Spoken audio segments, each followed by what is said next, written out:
Hello and welcome to episode 17 of the I'm Playing podcast. I'm one of your hosts, Alex Nicol, aka Thinkbad Monkey. Hey, you got it right. Yeah! I'm joined this week by Conrad Window, aka Romnomnom. Hi guys, thanks for listening. And Stephen Riley, aka Kailios. Yo. Fantastic. There's no Alex Pillock. No Alex Pillock today. To get wrong as well, it's like you're Alex. Yeah, no, I got it. I nailed it. No Alex Pillock today. He'll be back 1 week. Maybe next week. Maybe next week. But we're going to crack on regardless. And Conrad's put together a very interesting agenda for us today. But as we always do, we're going to start with what we've been playing without the G. What we've been playing, just like I'm playing. Because you're hip and a hop. Because we're hip and a hop and a hip and a hop and hipping it all about. And we've got some interesting stuff to talk about. I guess the biggest thing, the biggest releases came out this week has been Wolfenstein, and Conrad, you've managed to get your hands on Wolfenstein. I have. Yeah. Shall we start there? Yeah, I think we start on Wolfenstein, and then we'll work down. Yeah, no, I'm really enjoying playing it. Back to killing Nazis. Back to what I was meant to do. What a game is supposed to do, boy. Yeah. I haven't killed a Nazi since World at War, probably. I haven't killed a Nazi. And I got my fair share. Oh, killing Nazis. I've There's killed a heck of a lot. Nazis. And zombies as well. I mean, Nazis. And Nazis. And zombie both. Nazis. Yeah, and zombie Nazis. I got my fill.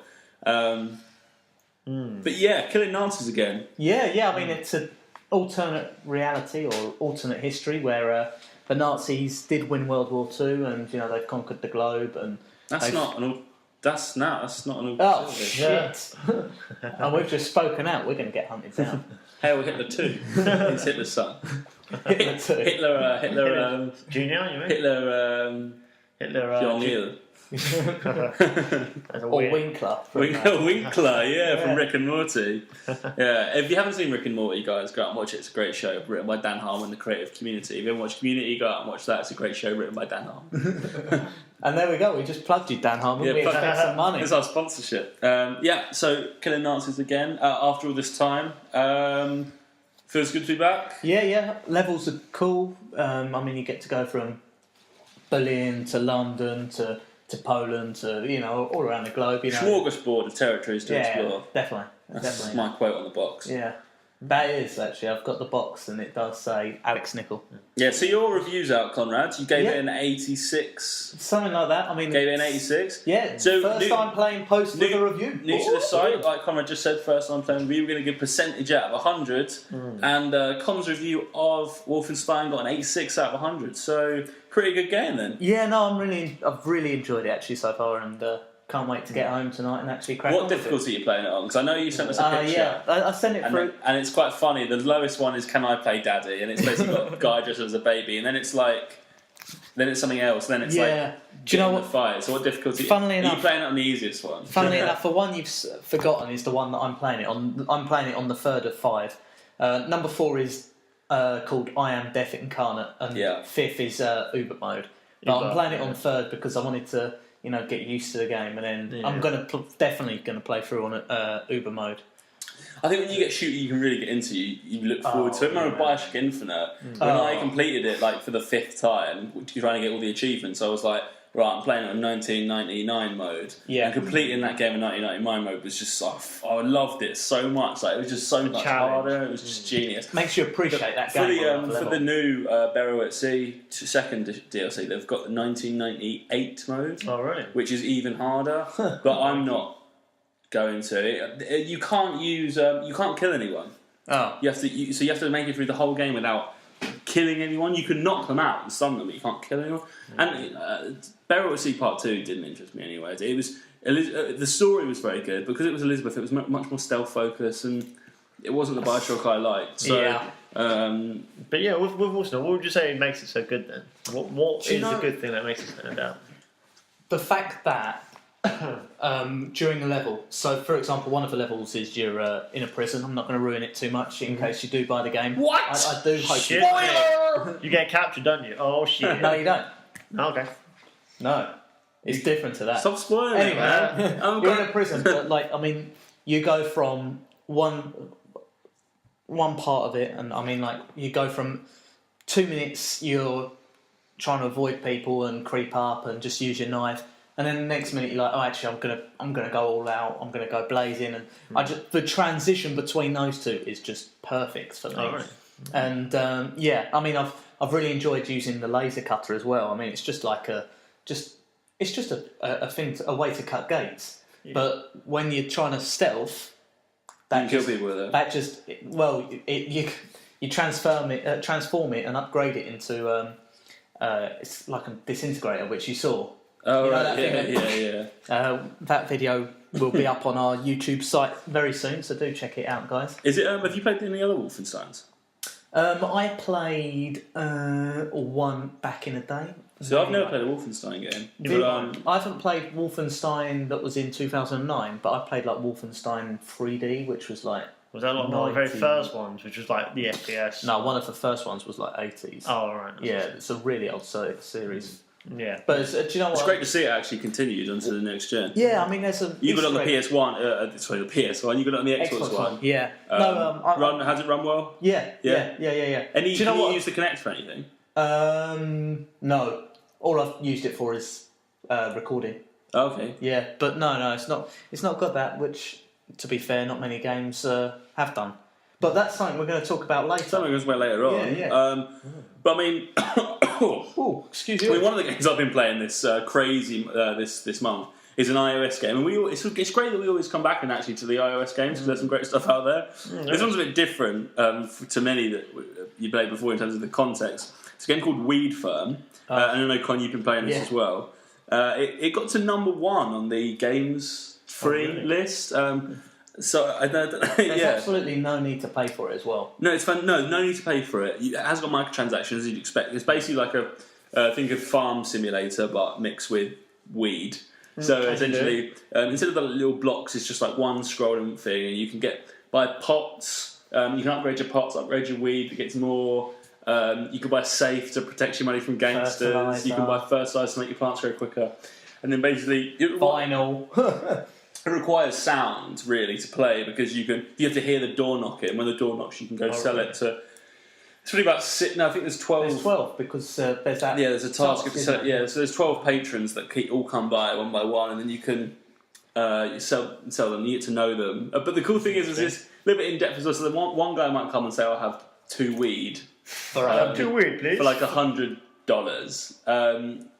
But then you can have a choice to smoke a joint with him, which may either say he doesn't want to buy anything at all, or may convince him to up his sale. Yeah. Do you know, the best one for me is the Rasta, because sometimes he'll just say, like, man, you need to work on your growing process. And then the next time he'll be like, instead of having 2, I'll have 18, please. And you're just like, there's another guy that basically looks like the Joker, like the ultimate party animal. And he'll, every single time, he's never once not bought any after I've smoked a joint with him. And then later on in the game, you can buy a bong, which basically means like it's like a butt extra to that. So like, someone might buy like 22 weed for like £1,500 or something like that. That's when you get into sort of fast growing. Which is really educational stuff, really. It's pretty intense. And then like there's a lap dancer that comes around. You can like get experience by like getting a lap dance, and like you got to spend money on her. And cops come by eventually and sort of take bribes. But it's not a game I was expecting to see. Actually, in fact, on the marketplace. I don't know why. Do you know what I mean? It seems really controversial. Like people go, "Whoa!" It's fine. In no way does it encourage you to smoke weed. If anyone's listening, not subliminal message. That is sort of quite anti that. It's not. The people are scummy people that are buying this. After they've done it, they look worse for wear. Yeah, they've got like the red eyes and everything. I mean, and then there's like alien stuff in it, so it's not supposed to be taken anywhere. It's just quite a fun little simulator game, but the essence of the game, you can replace weed with anything, and the mechanics of it would still be just quite fun. People just come around your house. Selling like turtles. You could sell turtles, but you come around turtles. I don't think you want to grow a turtle in a pot with no. Pretty sure you can. Well, I mean, it's just fun actually. It is just a bit of fun, and it's interesting to just on the train, play. So I think I'm going to write a little something on up in it. Comment's probably going to have a little thing as well. Yeah. Okay. Probably get a 60-second review out of it, and a train game will come out, or a games on the move. Yeah. Thing. Cool. Yeah. Next up is you've been playing Final Fantasy. I have. I've been playing Final Fantasy X which I've said before, but I should bring it up again. It's just it's playing a game like that. I mean, it's on the Vita as well. Just like the fact I have it there, and I've made more progress with Final Fantasy. It's a game you can really just get in and involved. And if you have got a Vita and either have or haven't played Final Fantasy X, I'd definitely recommend getting it. And you get 10-2 as well for that.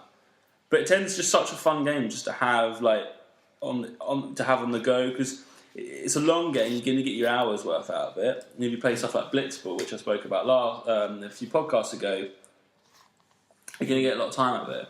And it's well written. I just want to keep everyone updated that I'm still going. Still playing Final Fantasy X. I'm really, really having a good time. So definitely pick that up if you can. But I've been playing on PS4 and playing a game called Titan Attacks, which is basically a space invaders simulator, which I talked about last week briefly, but I've had more of a chance to play it now. Okay. And again, that's great. Again, if you want to just kick back, focus on getting some high scores, look at it doesn't write a new book. It just expands on the old formula. Yeah. And it works well, Is it any different though? Like, for example, what makes you want to? Like, I mean, I'm not a massive Space Invaders fan. I'm just saying because I don't know. It just doesn't appeal to me. But what would make someone go, "Wow, this is completely different"? I kind of agree with you there, Steve. I enjoy playing Space Invaders as like a 5-year-old. I don't think it's. I mean, it's got its place in gaming history, but it's not really a game I want to play now. No. So I love Resogun. It's fun. I love Resogun. But I love that. But when I looked, because I thought that takes a new take on that kind of like game. So when I saw when I saw Titan Attacks, I was like, Yeah, but I'm going to look for £7. I don't think I'd spend a lot of money on it. I'm going to look for £7, and it is like Resogun in that aspect, where you can upgrade your ship, different patterns. It's basically like Resogun, but isn't it? It's how it's been round but like Space Invader way. So it's just fun to play, get a few achievement trophies for. It's just. I mean, it's just what it is. It's what it is. It's just what it is. It's just if you want a fairly cheap Space Invader sort of. When you got a bit of spare time, just go on it. Have a bit of fun. Try and beat those arcade moments where you go, that kind of thing. Yeah, it's great fun. It's really good fun. Excellent day. What have you been playing? Me, I'm dying here. Besides I've talked about me and Con.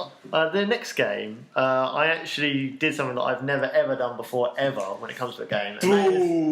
Beat it. Actually did one. Actually completed it. Actually completed it. Got past the first level. Yeah. Played in a difficulty other than rookie. Besides easy, it was all of these things. Okay. Right? But basically, I listened to Beyond's a fantastic podcast. Yeah, great. Fantastic. And it was the first time I've ever I listened to that, and they talked about Transistor, which is a game I'm going to be talking about, and they just sold it for me. I've never been sold on a game so much that I've never checked out the background. Didn't know too much about Transistor actually. I just kind of know little bits in it, but didn't focus enough. So when I listened to their podcast, they kind of spoke about it, and I thought, fuck me, I've got to buy this. I literally just went straight home. Straight on there and just downloaded it because they sold it for me. I didn't check out any reviews. I didn't check out any trailers. I didn't do anything. All screenshots. I was like, bam, download. And then I kind of checked it out and then realised actually that I had not done a mistake at all. I've only got to play an hour. I played an hour of it last night. That's all I've got time for.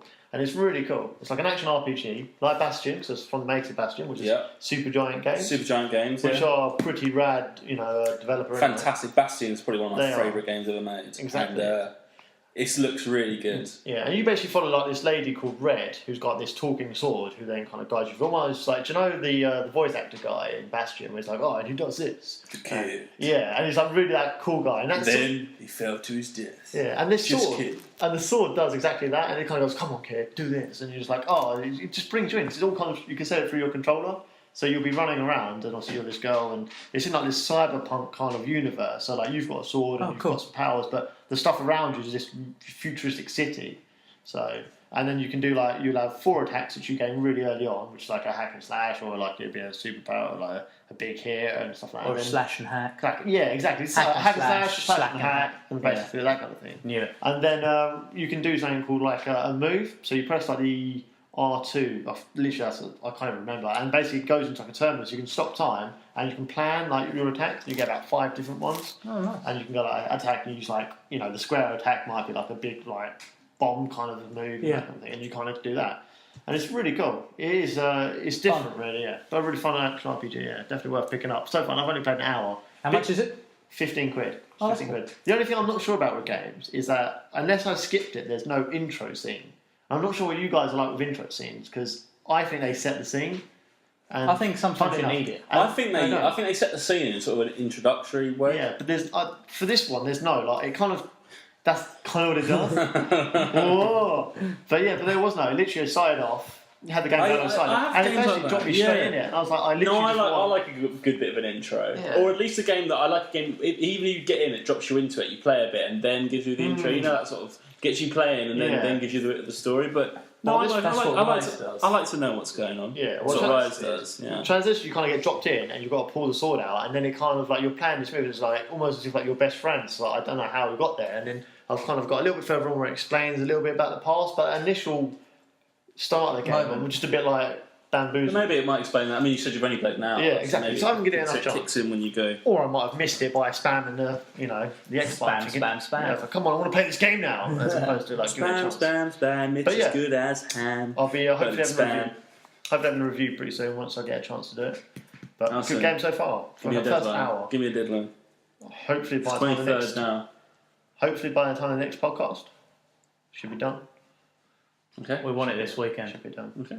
I can try to. I've got no time this weekend because we're out. Okay. Not too bad. Okay. You heard him. You heard him here, folks. You heard him here first, folks.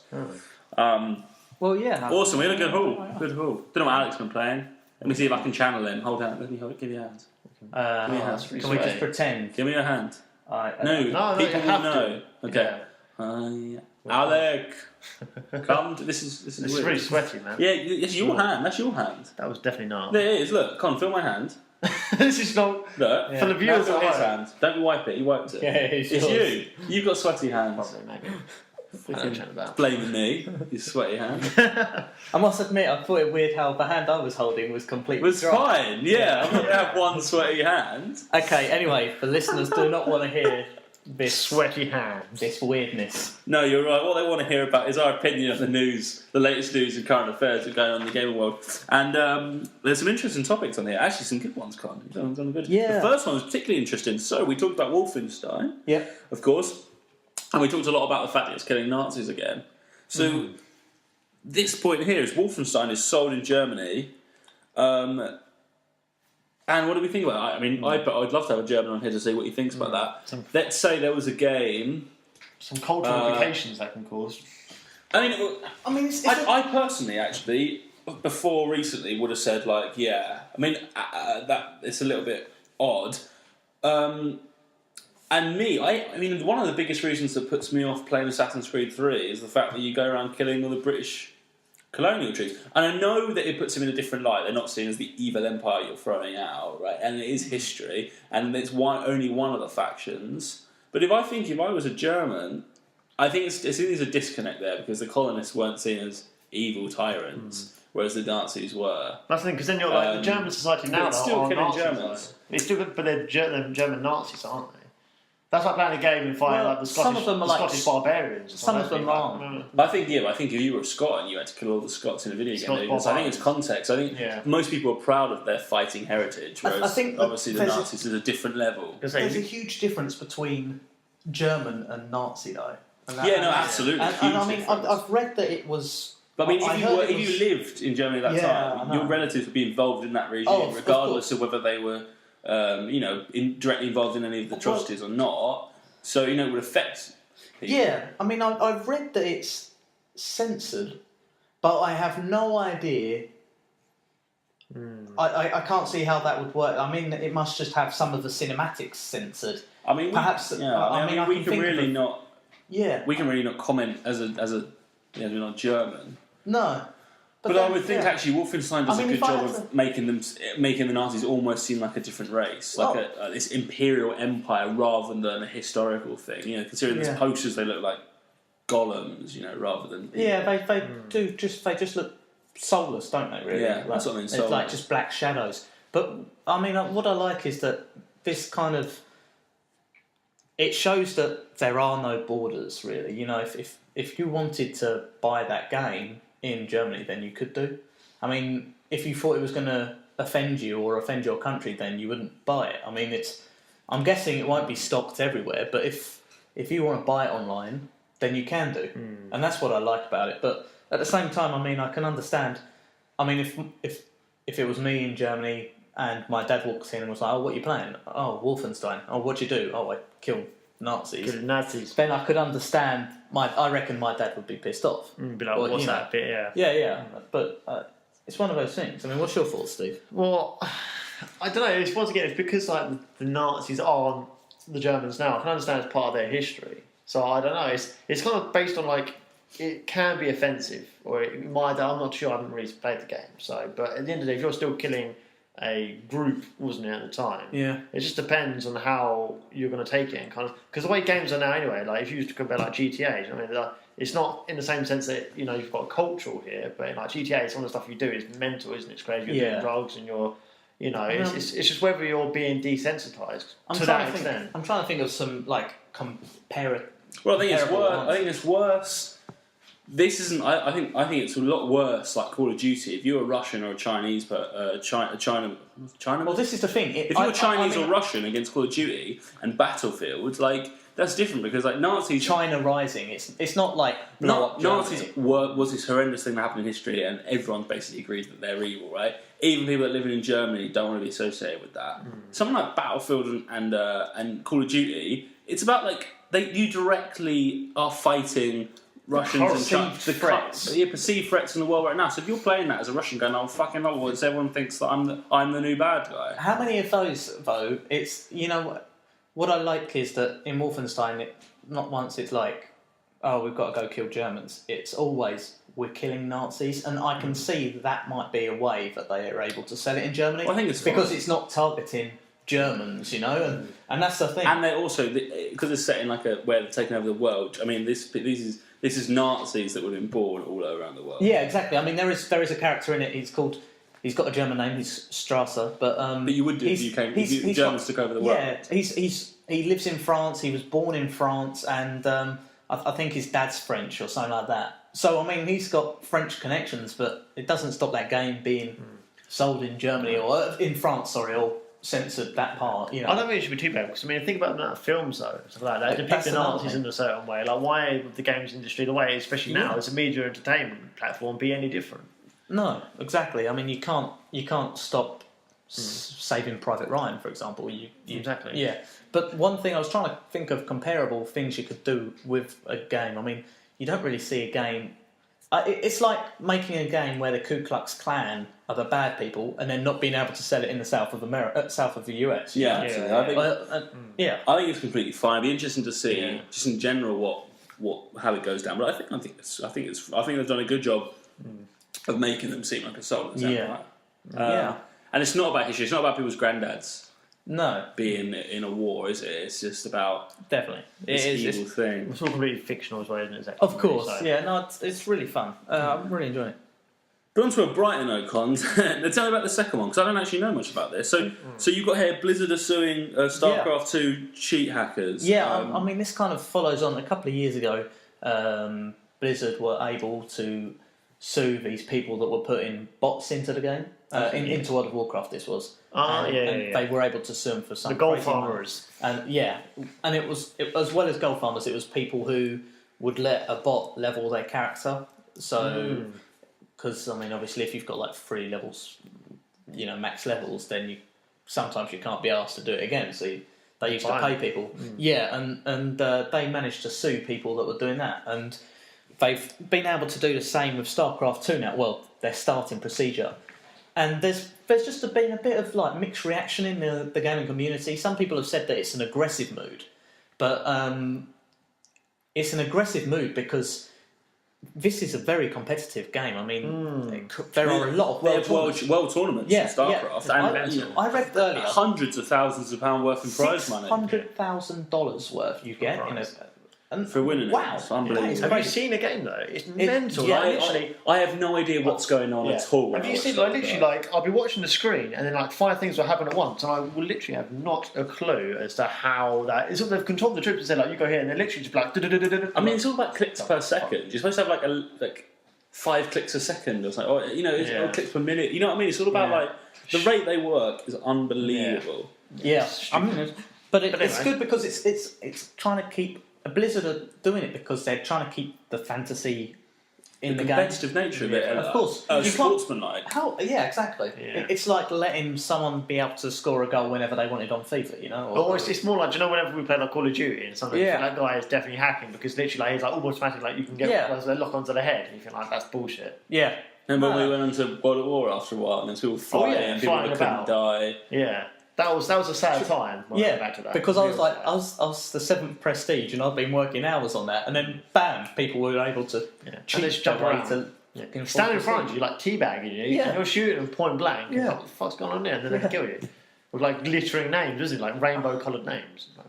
That was sad. and that's what I like actually. I mean, I'm not against stopping, you know, piracy or if people want to do some sort of thing on their game. I mean, but I think that's what private servers are for as well. Exactly. By all means, like do that shit on a private server, but on a public server where people are playing for enjoyment.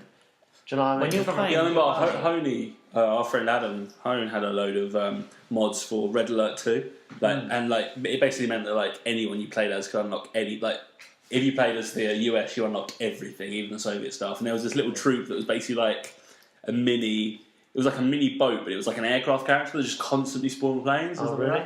And but it was amazing though. Like we had one game, we were both these incredibly huge superpower things, and I think the game we had like an hour's peacetime to prepare. Oh yeah, and like that was just stupid because we both built up defences.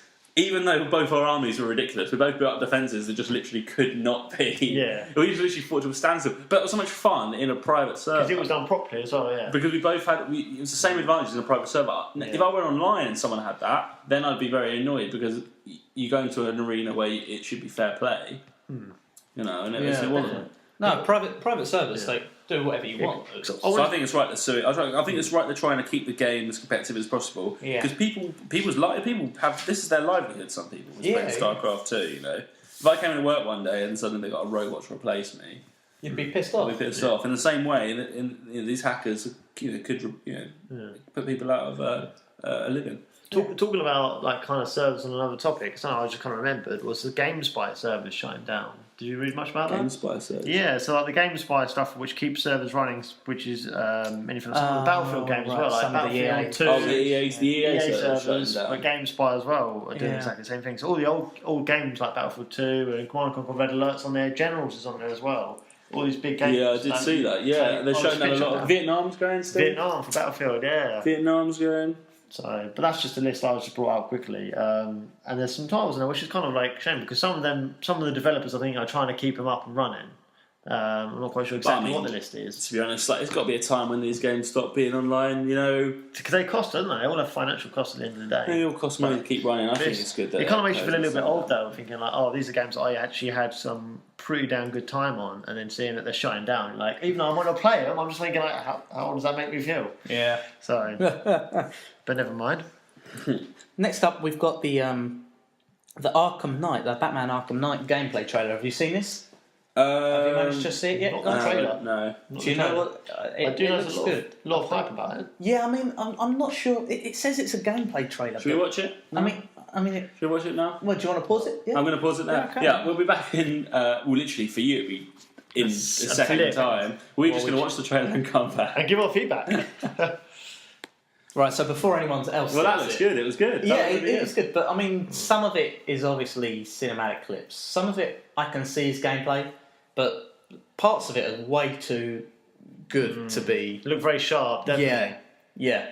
So, yeah, it's just a case of waiting and seeing what parts are gameplay, what parts are cinematic. But... There were some bits in there you could definitely tell the gameplay. Yeah. But I think to us the cinematic parts could be right at the start when you very first started playing and the people were on the bus there. I thought that was a film. I thought that was real life. That looks real. Really good. Out of this world. Things after seeing that trailer, that does look like a Batman game that I probably would. Actually, not probably. I would definitely look into buying if it's. Have you played any of the other Arkham games? I've played Asylum. Asylum was great. You played City. I played Asylum and City. Both were great. Yeah. That's what I'm saying. So I've seen some of them. I thought actually they look good, but not sold. I don't know why. 'Cause I'm quite a picky bastard. So when I've seen that, I've gone like that. The cool thing of that one, did you see like when obviously the the Batmobile looks awesome in that game, but also the fact that like, when he's driving along and suddenly he launches himself out of it, so it looks like a thing where you can drive along and suddenly launch yourself out. What I like is that finally you can copy the film in the sense of you can go on the roof. Yeah, you can drive the Batmobile. I've been waiting to be able to do that badass move all the time. Now, finally. Yeah, no, if people haven't seen it, like we didn't, we just decided to watch it now. Do it. Just pause this right now and watch it. Yeah, you can literally just come like, back because Steve's going to take his top off. Yeah, you won't be able to see it, but I can do the music. How cool does the Arkham Knight look? He looks freaking awesome. Yeah, badass. The Arkham Knight. I love the fact that they are putting a new character into it as well. Yeah, I mean they're incorporating. Who did we see? We saw Two-Face. Penguin. Did we see the Penguin? Yeah. Did we? Yep. We saw the Penguin. We saw Two-Face. Scarecrow. We saw Scarecrow. Yeah. I love the fact they're actually introducing a brand new character because some games, some like superhero films, they're just stuck in their lore and obviously you don't want to be. You don't want to piss the fans off at all, but I think these guys have earned their right to do this now. And introducing a new, it makes it interesting. You know, it's not just predictable like bad guy. You know what I mean? Anything can happen with the Arkham Knight because no one knows anything about him. Otherwise, you kind of get a case of Nintendo items where it's literally just keep going, keep flooding with Yoshi, keep flooding with Mario. It will work out. Yeah, no, I think they deserve to take a chance and do it. And I mean, it looks like they're on the right tracks with this guy. He does look powerful. Yeah. Yeah. And graphically as well, I'll have to reiterate that. It does look a really nice game. Yeah, that's out before the end of the year, Steve. I would probably... I'll check that out without doubt. That's going to be on my checkout list. So. As well as Far Cry 4 and every other game. Far Cry 4 and every other fucking game that you're looking at. Man, there's a hell of a lot of games on this list. Ridiculous. So yeah, we were talking about... we talked partly about the Kinect earlier. I've read earlier on about the developers of the Kinect Sports Rivals. For the love of God, I can't remember their name. It sounds like Rare. It's so rare, yeah. Rare that's it. But they've let go of around a dozen staff, and it's mainly because of really underwhelming sales. So this is so disappointing because Rare are a great studio. They bought some fantastic titles. You know, they did Banjo-Kazooie, the original ones. They're great. And I mean, the fact that they made a hard task doing this first Kinect game, and it hasn't done very well. And then with the fact that Xbox is now abandoning the Kinect, or not abandoning the Kinect, sorry, but producing an Kinectless version of the Xbox means that even less people are going to buy Kinect Rivals. And they kind of like, I think they should have just let Rare do like what Insomniac are doing, just produce like a fun game that they know what to do. Because Rare are good at it. It's not something that's new to it. Rare are a good They've studio. been stuck to something. I don't know. Maybe I'm not sure whether they accepted it or whether they had no choice. I think they're owned by Microsoft. Microsoft they are because Microsoft. Microsoft was saying about. I think Microsoft would have said, "You guys are developing. You're doing this. You're doing this." Which is a shame because obviously I was a Nintendo guy. I was an N64 guy, so I did play a lot of Rare games, and they were good. They were fun, for that time. So it's a bit of a shame, really, that that's what they've gone to, and now they're kind of slowly going to be disappearing, really. Yeah. So. I'm not sure how much we said about the. Did we talk about the Kinectless Xbox in the other podcast? Probably not in great depth. No. I think it's interesting. I think we had touched upon the subject. I think we have actually. I remember talking about it. But I hope it doesn't affect any other developers. But then I also hope that other developers are planning Kinect games because. That's the thing, because they're going to stop, aren't they? They don't have to develop. I mean, and that's why I asked whether there was any Kinect in Wolfenstein. I know it's obviously a cross-platform title, so it's difficult to, especially if you work on 360 and PS3 as well. Yeah. But I don't necessarily like the whole move, Kinect Sports Rivals. Let's get up and dance in our living room. But the speech integration of Kinect and what it can do, and with PlayStation Camera, playing Tomb Raider and using the speech to say equip pistol, equip bow. That sort of thing is really cool, and that sort of thing I would be invested in. Especially Wolfenstein, equip vaporizer. If you could just quickly select your weapons. Do you know what? I can't imagine. I mean, PS4 has the button where you take a screenshot. The share button. Yeah, I can't imagine trying to go through the Xbox menus to try and record something. It wouldn't be as quick and easy. I mean, if I score a goal on FIFA, especially online. I love just being able to Xbox record that. I'm not going to... I would not pause... You can't pause an online Pro Clubs game for everyone. I wouldn't be like, oh right, shit, yeah, let's go through this menu. Okay. Well, things like the PlayStation works out by just pressing the button. Either you press it to record or double press. This is what I'm saying. I mean, if you don't have the Kinect, then you need to have a button that does that. Oh yeah, so without it, it makes it difficult. Yeah, no, absolutely right. I mean, think if I was to buy an Xbox, I think I'd still buy one with a Kinect because it's obviously built for it. Honestly, I have no regrets. And everyone says that using an Xbox without the Kinect is a bit of a pain in the ass, but using it with the Kinect is amazing. Yeah. But things are. And to be honest, just to say that Xbox Snap, like it sounds great. Like the PlayStation has been built perfectly to work without the speech because that's their remit. Xbox works perfectly with a Kinect. Yeah. But I don't understand why they're not making. I don't understand why they're not making use of their resources. It's like at the moment the PlayStation's controller hasn't utilised that touchpad massively, has it? It's nothing been really grabbing you wise. I think, this is doing it. Infamous does a good job. Infamous, nothing apart from Infamous does it. Killzone you've got a little bit. No, Killzone I think is kind of a bit of a jip. It just It's a little extra, but there's nothing. They're not utilising it. Not so. I don't understand. How many times you used a spray can in Infamous? Quite a bit. Yeah. But I mean, the spray can doesn't use the touch. Spray can just uses the orientation. Of course, yeah. Infamous is pretty good for the touch panel. If you go up to like gates and doors that you like swipe down to open. Right. So instead of pushing a button, and it actually works quite well. Some of the things you do is if you go near a like a fire or like an energy source, you instead of pushing it, you tap the big button to draw, which again makes use of the button. Yeah. And then what you have to do for some things is like at one point you have to scan your finger, so you need to like drag the Kinect and drag the touchpad to like scan your finger. But then like there's also these power things which you need to like lift up and smash them, and you need to like use the touchpad to hold it and then tap. Okay. And it does work. I mean, I love the fact being able to play and then swipe down to open. That's the biggest thing I can take away from that. Like the whole holding it and thing's cool. But I love the fact it's swipe to open doors. I think that works really, really well. Not all games are taking this. No, I think and the same with Infamous is the one that I use it most. Yeah. And I think the Kinect is like that. It's like you've got this resource that you could utilise it and use it quite a lot. So I don't understand, unless it's really like hard to code, which I'm sure it wouldn't be. I mean, I can't take my word for it, but if it's there, why not kind of use it? Yeah.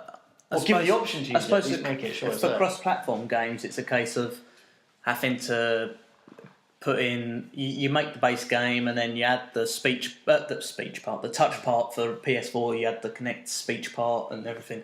I guess they're just thinking, we've done our part, we've done enough, which is a shame because I'd like to see more integration. Yeah. But at the same time, I mean, I don't want to stand up and do fucking games at the moment, especially in my room. I haven't got the space as well. So maybe a lot more around the voice activation. But again, no one's comfortable talking to their Xbox again, is it? So it depends.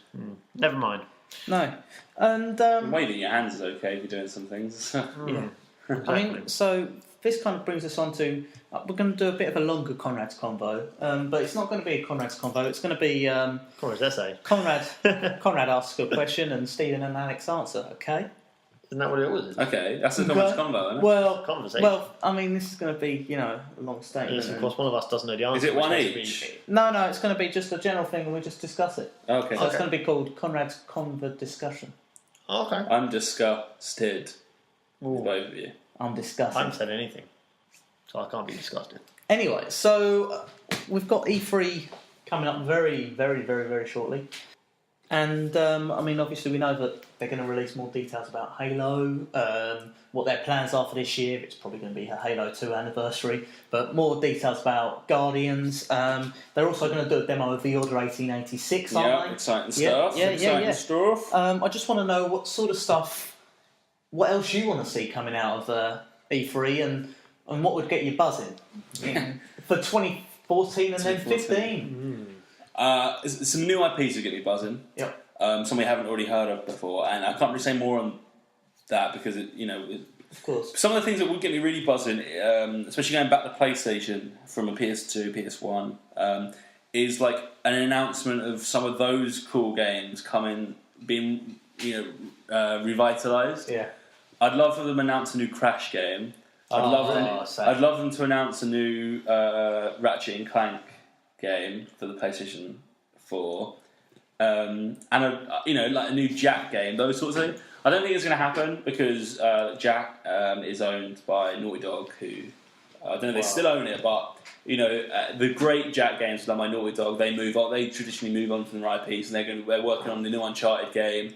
They're focusing a lot more. They're doing Last of Us over to the PS4. So I don't think it's going to work. But I would love a new Ratchet, because I think that's Ratchet was originally in Insomniac, which has now been it's not them anymore. So I'd love to see a new Ratchet game. And then I'd love, even though I've got PlayStation, I'd really, really, really love to see some more about Halo. I didn't realise how much I liked Halo until I got a PS4, and then was like, the more stuff that came out about Halo, I was like, oh man, yeah, like I really do like it. So I want to know what it's about. It's probably I'd think of buying an Xbox around when Halo comes out. So I just wanted interested to see what that's about. So a mix of new titles. And old titles revitalised. And then also just some stuff about Morpheus. I'm interested to see how that's coming along as well. And I think they're going to have people there's going to be demos. Yeah. And I just want to kind of see what's going to be like. You know, as you know, we own PlayStation 4s, so it's just interesting to see how they plan to use this tech. What's going to be, because it'll be a forecast. Improve our gaming. Yeah, considering the light bar, they just revealed recently the light bar. The whole reason that's in there was to work with Morpheus. So I kind of want to see their plan, what they're going for. Interesting now, you know, especially Xbox has just announced that Xbox has Kinect. The whole gaming peripheries is sort of it was massive last generation with the Kinect Rock Band. It's even shrunk down again now. So I'm interested to see why Morpheus is going to keep it going, you know. Yeah. Okay. For me, I think I'm more going to be interested in the biggies, like the big AAA, big titles, and just see where some up-to-date information on them. So that's going to be your Destiny. I really want to know a little bit more about Dragon Age Inquisition, isn't it? Yeah. Yes. That looks great. Because I want to kind of see these. There's more video footage. I want to see more gameplay footage. Like you're going to have more information on Call of Duty, Advanced Warfare. That's going to be there. Do you know all these big games that have had quite, you know, or little snippets of information. You've seen maybe a trailer, and that's about it. So E3 is going to be the time where you're going to see a lot more, and that's what I think is going to be great. So these bigger titles, there's going to be more, and obviously Uncharted and that kind of thing. So yeah. Uncharted's supposed to be much dark. The next one's supposed to be a much darker game than the other one. Yeah, which would be interesting. I haven't played the other ones, so it'd be interesting to see a PS4 version of those three games announced, like a bundle. Yeah. Also, be interesting to see about PlayStation Now as well, when that's potentially going to come over to us. That'd be quite cool. That'd be cool. Also, a couple of new games as well, which I've just remembered as well, would be Battlefront. Which should Star Wars Battlefront. Yeah, of course I am. Any more information about Star Wars Battlefront is going to be unreal. Yeah, things are happening that you've already pre-ordered. I've already pre-ordered it. You've already committed to it. I've already committed. If it's shit, I still have to buy it. Well, I don't have to buy it. But that's when it's E3. That's when there's going to be so much news, man. It's going to be flooded with like shit that's happening, and that's going to be a good thing. Because it's going to be like, instead of it being to the point where you're like, oh, what's kind of coming out? It's going to be this huge tidal wave of. It's going to make our podcasts harder to keep under 45 minutes. Yeah, it will just be a splurge. So we'll just cut out all of your stuff. It'll be a splooge. That hurts. Gaming information. That's real. Yeah. Yeah. Thank you, man. But yeah, no, a lot of big. What was the other one? You said there was two that came to mind.